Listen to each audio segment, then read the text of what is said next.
आप तो गद्दी दर गद्दी नसील होते हुए धर्मगुरु बनते चले जा रहे हैं। समाज का पतन होता चला जा रहा है।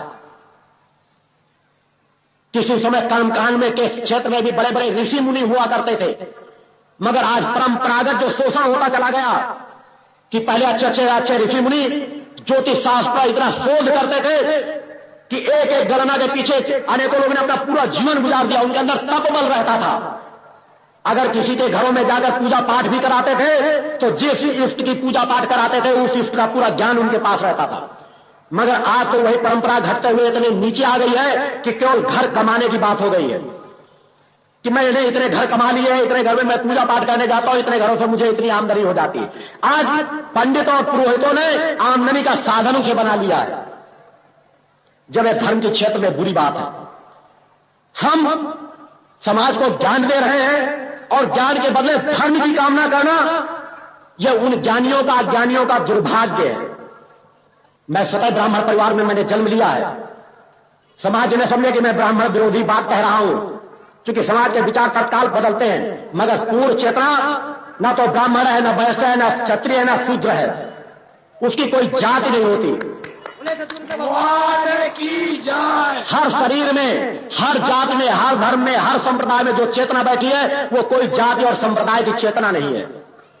ये अलग बात है। उस प्रकट सत्ता को कोई किसी मार्ग से पूज रहा है, कोई किसी मार्ग से पूज रहा है।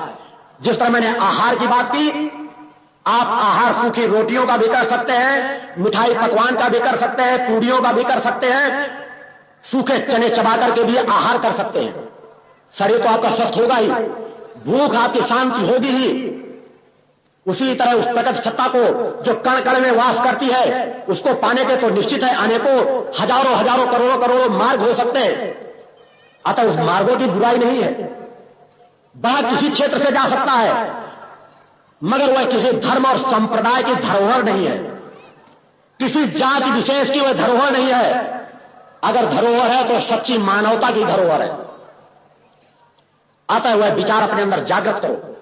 अनेकों लोग कहते हैं हम इतने समय से पूजा पाठ कर रहे हैं, हमको फल नहीं मिल रहा। अगर फल ग्रहण करना है तो मैंने कहा अपने आत्मा की किताब का अध्ययन करो। धर्म ग्रंथों को कुछ समय के लिए पूज करके हाथ जोड़ करके समेट कर एक कोने में रख दो, क्योंकि उनका ज्ञान तुम्हारे पल्ले पड़ेगा नहीं। उनमें इतना निश्चित रूप से मूल ज्ञान कहीं न कहीं छिपा हुआ है, मगर बहुत कुछ आवरण चढ़ चुका है। उसके मूल ज्ञान तक पहुंचना समाज के बस की बात नहीं। जब तक आपकी चेतना जागृत नहीं होगी तब तक आप उसके मूल सार को समझ नहीं पाएंगे, आप उलझ जाएंगे, भटक जाएंगे। अतः उन धर्म ग्रंथों को कुछ समय हाथ जोड़ करके रख दो और अपने अंदर जो धर्म ग्रंथ है, तुम्हारे अंदर की जो किताब है, उसको पढ़ने का ज्ञान शुरू कर दो। उसके लिए अगर धर्म गुरु भी नहीं है तो भी परेशान होने की जरूरत नहीं। तुमने किसी गुरु को बनाया नहीं तो भी परेशान होने की जरूरत नहीं। समय के साथ तुम्हारी चेतना तुम्हारे अपने गुरु से स्वतः मिला देगी। केवल तुम कुछ विचारों में परिवर्तन तो करना शुरू कर दो। अपने आहार में सुधार कर लो, अपने व्यवहार में सुधार कर लो और काम क्रोध लोभ मोह से अपने आप को बचाना शुरू करो। मैं किसी का हनन की बात नहीं करता। अरे क्रोध करना तो अपने आप पर करो कि हमारे जो अवगुण हैं हमसे दूर क्यों नहीं हो रहे। अगर हम मारेंगे तो अपने अवगुणों को मारेंगे, नष्ट करेंगे तो अपने अवगुणों को नष्ट करेंगे। अगर नष्ट करेंगे तो अपने अंदर समाज काम भावना को नष्ट करेंगे। अगर नष्ट करेंगे तो अपने अंदर की लोभ भावना को नष्ट करेंगे। अगर नष्ट करेंगे तो अपने अंदर जो समाज भौतिकता का मोह है, जो एक न एक दिन हमसे छूट ही जाएगा, उसको अपने रहते ही त्याग दें और त्याग करके केवल कर्तव्य भाव से इनका उपयोग करें। आज समाज काम क्रोध लोभ मोह के उपभोग में पड़ा है। इन उपभोग से हटा करके इनका उपयोग करना है। एक मानवता के नाते जितना आवश्यक हो, धन की आवश्यकता होती है, मगर वह धन की आवश्यकता लालच और लोभ से उसकी पूर्ति हो ऐसा कभी हो ही नहीं सकता। अगर सच्ची शांति प्राप्त करना चाहते हो तो अध्यात्म में हमेशा अपने से आगे निगाहें उठाई जाती है कि हमसे बड़ा ज्ञानवान कौन है, हम उसको तलाशें और ढूंढें कि वह किस प्रकार ज्ञानी बना है। किस तरह उसके अंदर यह ज्ञान आया। हम अपने गुरु की ओर निगाहें उठा करके देखें कि गुरु ने अपना जीवन किस तरह से जिया, किस तरह से वो गुरुपद पर बैठे हैं, उसी तरह के मार्ग पर हम भी दौड़ पड़े। मगर भौतिक जगत में अगर शांति प्राप्त करना है तो कभी अपनी निगाहें धनवानों की ओर मत उठाओ। अगर सच्ची शांति प्राप्त करना है, संतोष प्राप्त करना है, धैर्य प्राप्त करना है, तो सदैव अपने से नीचे की ओर देखो। देखो कि हमसे गरीब कितने लोग हैं, कितने लोग ऐसे हैं जो अपने बच्चों को एक समय का भोजन नहीं करा पाते, कितने लोग हैं जो प्लेटफार्मों में भिखारियों का जीवन जीते हैं कि आपकी फेंकी हुई पत्तलों को भी बड़े चाव से उठाकर उसे एक दो दाने जो लगे रहते हैं पूछ कर खा लेते हैं। कितने ऐसे परिवार हैं जो अपने बच्चों को जूते नहीं पहना पाते, कितने ऐसे परिवार हैं जो अपने बच्चों को स्कूल की फीस नहीं जमा कर पाते। आज कितनी समाज में ऐसी मानवता है जो तुमसे गरीबी का जीवन जी रही है। वो सोचती है कि अगर मुझे 500,000 रुपए की नौकरी मिल जाए तो मैं अपने अंदर बहुत बड़ी शांति प्राप्त कर लूंगा, और तुम्हारे पास 10-10 हजार रुपए की नौकरियां कर रहे हो, व्यापार में हजारों रुपए कमा रहे हो, फिर भी बेईमानी का मार्ग नहीं छोड़ पाते। किस तरह के लालच और लोभ में पड़े हो। उस समाज की ओर तुम्हारी निगाहें नहीं जाती जो किसी ने दिए, पता नहीं कौन सा तुम्हारा पिछले जन्म में भाई रहा हो, बंधु रहा हो, तुम्हारी पत्नी रही हो। देखना है तो उस तरह की मानवता की ओर देखो। तुम्हारे किस तरह से मैं यह नहीं समझ पाता कि किस तरह से पकवान तुम्हारे मुख के अंदर चले जाते हैं और तुम समाज को निगाहें नहीं उठा पाते। आज तक का मेरा, जब से मैंने अपनी चेतना को प्राप्त किया, एक दिन का भी एक और ऐसा मेरे मुख के अंदर नहीं गया जब तक मेरी निगाहें उस तरफ की मानवता की ओर नहीं जाती। अगर मैं वस्त्र भी धारण करता हूं तो केवल सामाजिक मर्यादा के लिए, भोजन धारण करता हूं तो केवल मुझे समाज के लिए जितना आवश्यक है। अगर सच्ची शांति प्राप्त करना है तो देखो कि तुम कितने अमीर हो, कितने रईस हो। तुम अपने आप को पहचान नहीं पाते कि वह गरीब कितनी श्रद्धा से तुमको देखता है, तुम्हारे फेंके हुए पत्तलों को खा लेता है, जूठन को खा लेता है, और तुम फिर भी अपने आप को गरीब कहते हो। उन करोड़ों करोड़ अपने देशवासियों में, मैं विदेशों की बात नहीं कह रहा, करोड़ों लोगों से कितने संपन्न तुम हो, फिर भी भ्रष्टाचार और अनियमित का मार्ग नहीं छोड़ पाते और प्रकृति का आशीर्वाद चाहते हो। मैंने बार बार कहा, अगर प्रकृति का आशीर्वाद प्राप्त करना है तो भक्तों तुम्हारे अंदर परिवर्तन लाना ही पड़ेगा। अनीति अन्याय का रास्ता छोड़ना ही होगा, उस तड़पती मानवता की ओर देखना ही होगा। पता नहीं किन परिस्थितियों से उठकर तुम लोग आज यहां तक आए हो। संस्कार का फल मिलता है। जिस तरह आज चेतना को प्राप्त कर रहे हो, चिंतनों को प्राप्त कर रहे हो, इसका भी फल निर्धारित है। पता नहीं कौन, हम ही आपने उन भिखारियों को उसका जीवन जिया हो, तड़प करके हमने प्रगति सत्ता से आशीर्वाद मांगा हो, और आज हमारे पास ये परिस्थिति है और हम प्रगति सत्ता की ओर निगाहें नहीं उठा पाते। प्रगति सत्ता ने हमें जो कुछ दे रखा है हम उस पर संतोष नहीं धारण कर पाते। कर्म के फल को मैंने देखा है, कर्म का फल ही आज मेरे साथ है। अगर भक्तों अपने गुरु के वचनों पर विश्वास कर सकते हो तो इस ध्रुव सत्य को मान करके अपने कर्मों को नित्य निर्धारण करो कि तुम्हारे हर कर्म का फल तुम्हें भोगना ही होगा, चाहे अच्छा कर्म हो चाहे बुरा कर्म हो। उससे बच नहीं पाओगे। बचने का केवल एक मार्ग है, सतमार्ग पर बढ़ चलो। अनीति अन्याय के मार्ग को छोड़ दो, इनसे विरक्ति पैदा करो। कुछ नहीं प्राप्त होना, करोड़ों अरबों रुपए बैंक में जमा कर दोगे और तुम्हारा पुत्र ही पागल हो गया तो तुम्हारे हाथ कुछ नहीं लगेगा। हर रईसों के अंदर अगर है तो उनकी कुछ नजदीकता प्राप्त करके देखो। वह गरीब के बराबर भी शांति और संतोष को नहीं प्राप्त किए हुए। लड़का चाहता है कि मेरा बाप कम मर जाए, मैं उस करोड़ों की संपत्ति का मालिक बन जाऊं। अतः उस धन की कामना मत करो। अगर सच्चा संतोष प्राप्त करना है तो आध्यात्म में अपने निगाहों को आगे की ओर दौड़ाओ और भौतिक जगत में अपनी निगाहों को अपने से नीचे की ओर दौड़ाओ। तुम्हें शांति अवश्य मिलेगी। काम क्रोध लोभ मोह से अपने आप को अलग करो। इनका उपयोग अपनी चेतना के जागृत होने में करो। मोह पैदा करना है तो उस प्रगति सत्ता से मोह पैदा करो। तुम जितना अपने बीवी और बच्चों को चाहते हो, अगर उतना ही जितना तुम अपने किसी प्रिय से प्रिय को चाहते हो, नहीं उससे ज्यादा चाह सकते हो, तो केवल उतना ही प्रगति सत्ता से व्यवहार अपना लो, उतना ही प्रेम अपना लो और देखो कि तुम्हारी प्रगति सत्ता सुनती है कि नहीं सुनती। तुम्हारा गुरु तो समाज के बीच बैठा है, कह तो रहा है कि संकल्प से कह रहा है कि आज तक जब से मैंने अपनी चेतना को प्राप्त किया, मेरे एक भी निवेदन को, मेरी एक भी विनती को माता भक्ति ने ठुकराया नहीं। बोलो भगवान की जय। तुम एकाकार प्राप्त तो करो, भौतिकतावाद के धन को मत समेटो, समेटना तो अध्यात्म के धन को समेटो। जिस धन के बल पर तुम्हारा गुरु कहता है कि मैं पूरे विश्व को रोटी, कपड़ा और मकान उपलब्ध करा सकता हूं, केवल अगर वह मेरे बताए हुए मार्गदर्शन पर चले। मैं अगर रेगिस्तान पर भी बैठ जाऊं तो मां अन्नपूर्णा की कृपा से कहीं भंडारा खाली नहीं हो सकता। तुम्हें वो छोटी सी शादी ब्याह करना होता, छोटी सी पार्टी देना पड़ता है, तो उसको भी सही तरीके से उसका संचालन नहीं कर पाते हो। अगर जो मैं कह रहा हूं, मैंने बार बार कहा है कि एक नहीं अनेकों मेरे ऐसे कार्यक्रम हुए हैं जहां 500-500 लोगों का भोजन बनाया गया, जो मेरे द्वारा कराए गए। वहां 25-25 हजार लोगों ने भोजन किया और भोजन की कभी कमी नहीं पड़ी।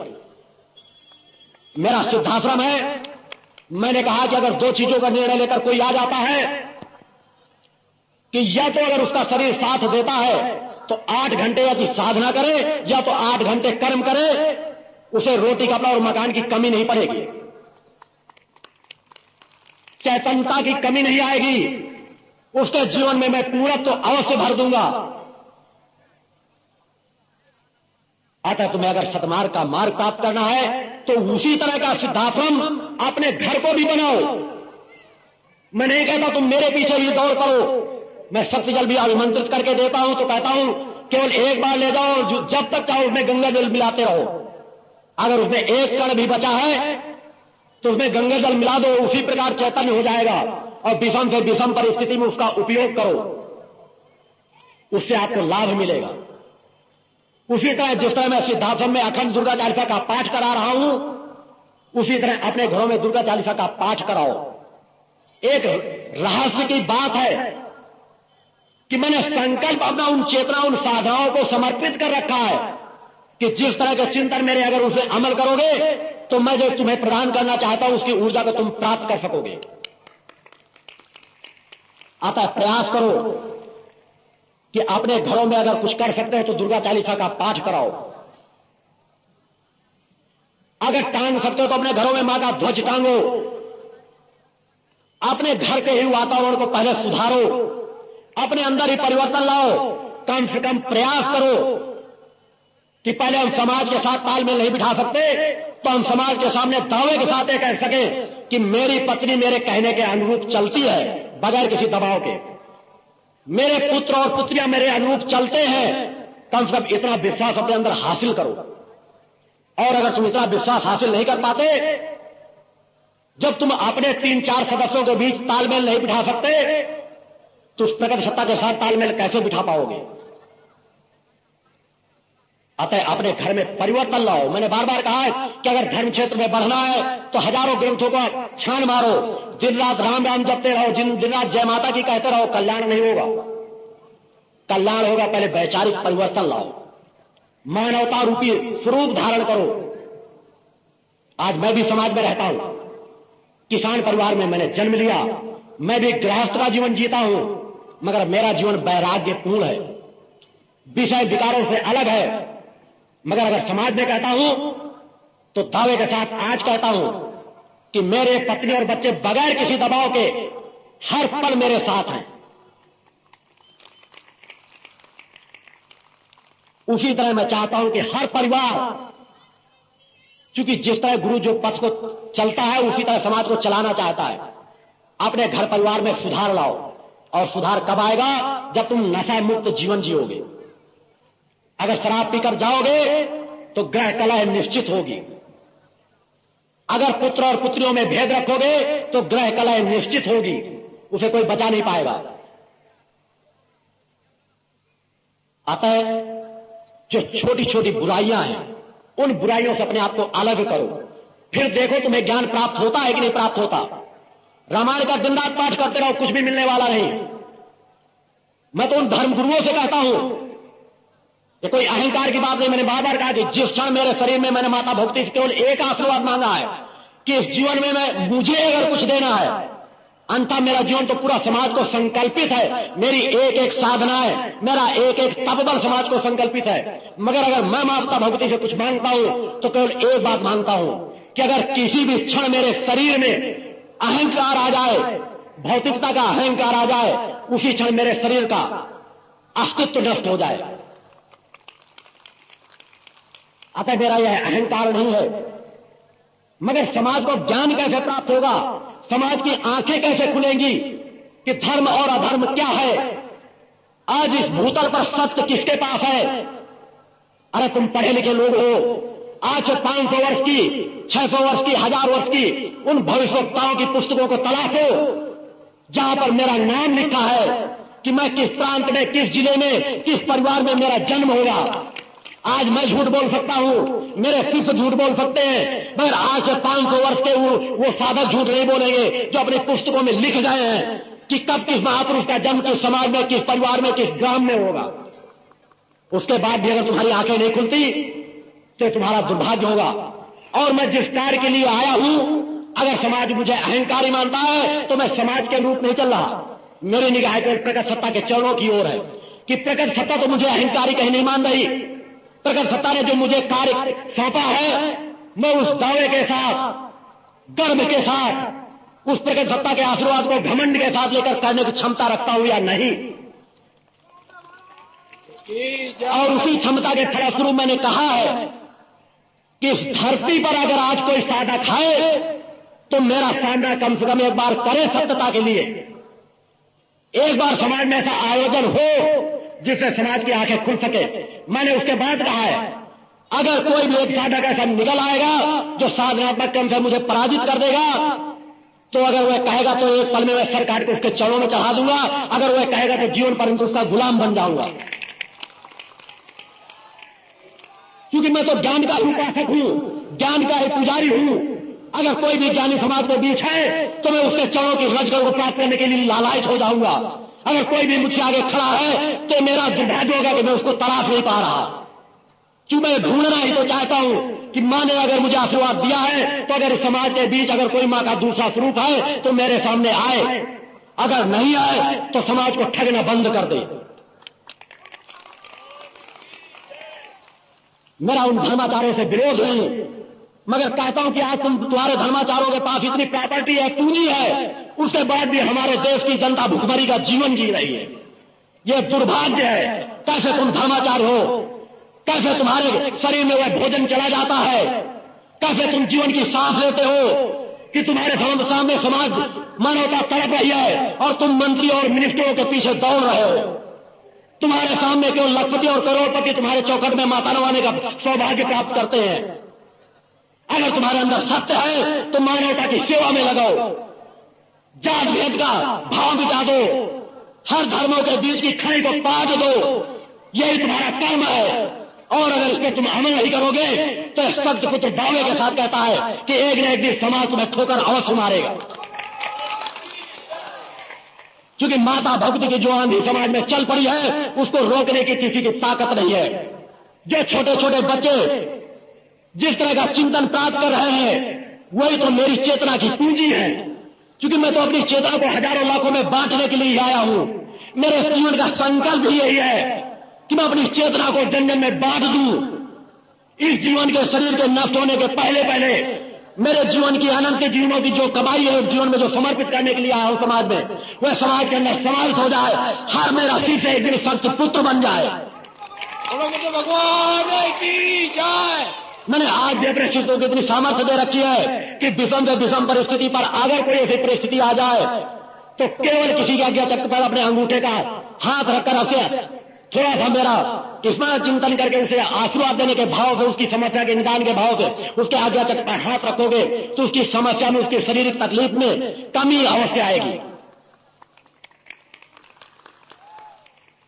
बढ़ना तो सत्य के मार्ग पर बढ़ो।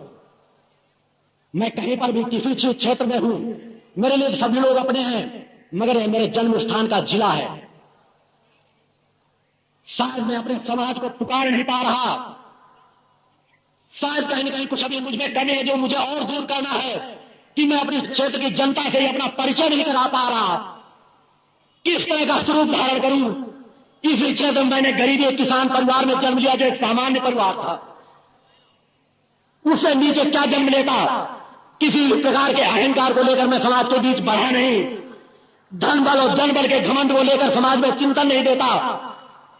तुम कब मुझे पहचानोगे? जो अपना सर्वस्व तुम्हें लुटाना चाहता है, जो अपने जीवन का रोम रोम समाज को समर्पित करना चाहता है, उसे तुम अपना नहीं पा रहे। अपनाने का तात्पर्य मैं यह नहीं कहता तुम मुझे पूछो। अरे मेरे जीवन का दुर्भाग्य होगा अगर मेरे अंदर कभी ऐसी भावना भी आ जाएगी, क्योंकि मैंने अपने चेतना के अस्तित्व को ही तो मिटाया है। जब तुम मेरी भी वंदना कर रहे होते हो तो मेरा ध्यान माता भक्ति के चरणों पर एकाग्र होता है, क्योंकि वह चेतना वह वंदना में हर पर माता भक्ति के चरणों पर समर्पित करता रहता हूं। मैंने कभी अपने आप को धर्मगुरु के रूप में स्थापित करने का प्रयास ही चिंतन ही नहीं किया। मैं तो वह ज्ञान का सागर हूं, एक वह किरण हूं। जिस तरह सूर्य की किरण निकलकर तुमको स्पर्श कर रही है, वह प्रकट सत्ता सूर्य के समान है। मैं उसकी एक किरण मात्र हूं जिसका कोई अपना अस्तित्व ही नहीं है। उस किरण का उपयोग कर लो, केवल इतना चाहता हूं। बोलो बुद्ध भगवान की